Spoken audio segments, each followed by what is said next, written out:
GT Holidays, South India's #1 travel brand. For online one-to-one music lessons with top musicians, visit BMusician.com. Hello and welcome to Galata Plus. In this video review episode, we're going to be talking about Hemanth Rao's Sapta Sagaradaache Ello Side A. This film is a beautifully understated and very real romance with dashes of a very real kind of poetry. Rakshit Shetty and Rukmini Vasanth, the other stars, they play a fully formed couple right from the beginning. They seem to be so right together that their union seems a matter of destiny.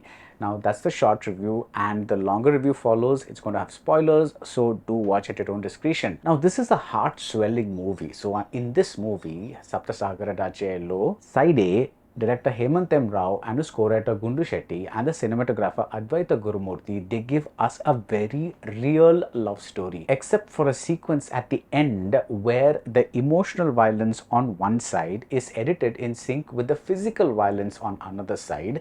This is a romantic drama where almost nothing is heightened, almost nothing is cinematic. Given the title, the color blue inevitably flows through the film, but in muted shades, in sync with the mutedness of the moments and the performances. Rakshit Shetty has never been this naive, this open, this vulnerable, this much at the mercy of the fates, and his performance is complemented beautifully by that of Rukmini Vasanth. He plays Manu, she is Priya. She has the connect with the audience only a few special actors have. When she's going home in a bus and pulling away from Manu, she seems to be saying goodbye to us. And within this very restrained, very real world, Hemanth and team write very restrained, very real poetry.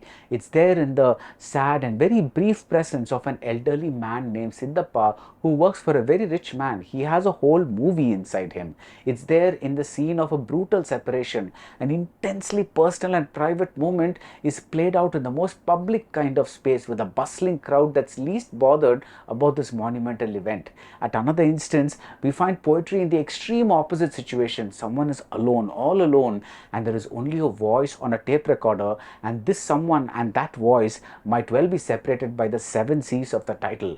Allow me a moment to recall the days when people used to record voice notes or song compilations on a 90-minute cassette. You reach the end of side A and then you waited for the continuation on side B. That's the structure of this movie. You could say that that is the structure of any film that is split into 2 parts, but it's rare to find a romantic drama split this way. An epic like Bahubali?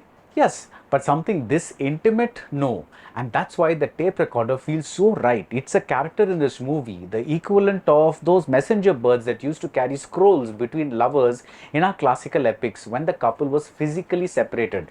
Some of the lines here have that same old world charm. When Priya tells Manu, "You are my sea," it does not feel odd in this day and age because they are not a cutesy couple, and this line rings totally true. It's something this woman would say to this man. Even Charan Raj's fabulous music has an old world charm. When the title song explodes at the beginning, the melodious tune is backed by big fat synth chords from the 1980s rock ballads. Despite being tuneful, the music is not soft. It has emotional violence built into it. The scenes, the structures, they always have a way of subverting your expectations.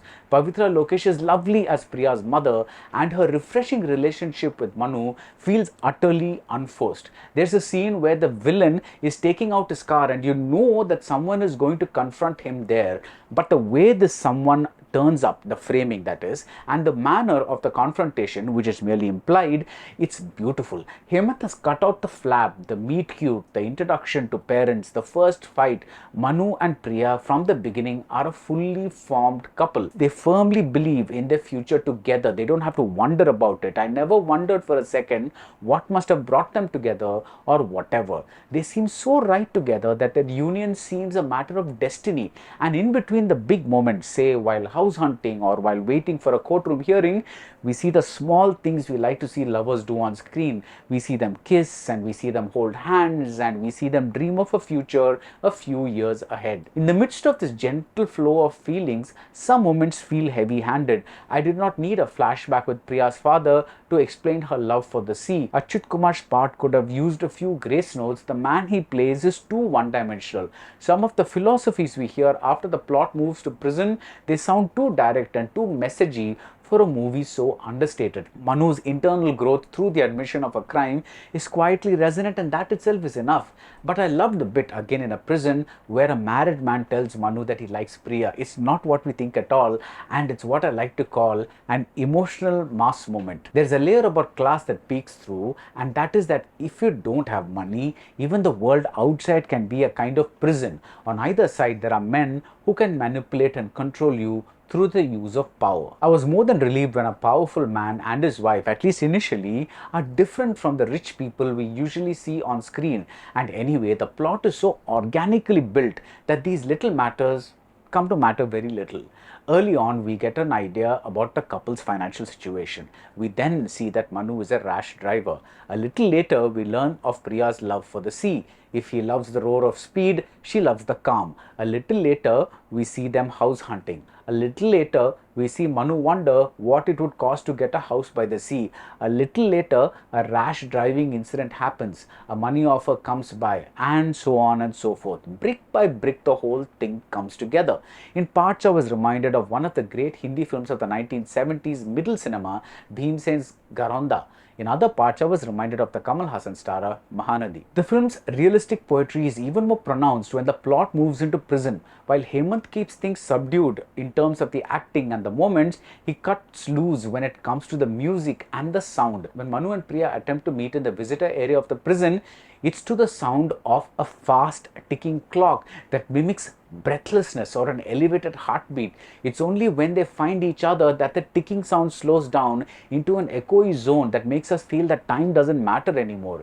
Even the suggestion of danger is handled with a dash of poetry. When a man falls into a manhole and is pulled up, his hairstyle resembles Manu's hairstyle, and just for a moment you wonder who really died. Of course, you know the hero is not going to die, especially when Side B is yet to release.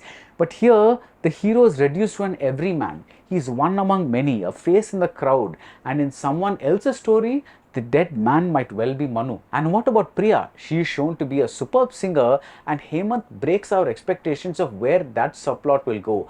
I kept waiting and waiting to see Priya sing again, but the narrative cliches are all broken because of what she undergoes both mentally and physically with endless lawyer meetings, etc. The will to sing is probably gone, especially when her biggest cheerleader is gone.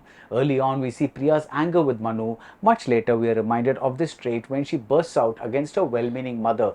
We put these links together, even if they happen like quite far apart in the movie, because we put them together in our head and in our hearts. Rakshit Shetty and Rukmini Vasanth put across the kind of chemistry that makes you think you'd rather suffer and experience this kind of love than lead an easier life but with a lesser form of love. He weaves a bolt of fabric in blue, her color, their color, but when blood is spilt on it, we know it's time to turn the tape. It's time for side B, and I just cannot wait. And that's it for Sapta Sagaradaache Ello. If you like this video review, do subscribe to Galata Plus, and see you soon at the movies. GT Holidays, South India's #1 travel brand. For online one-to-one music lessons with top musicians, visit BMusician.com.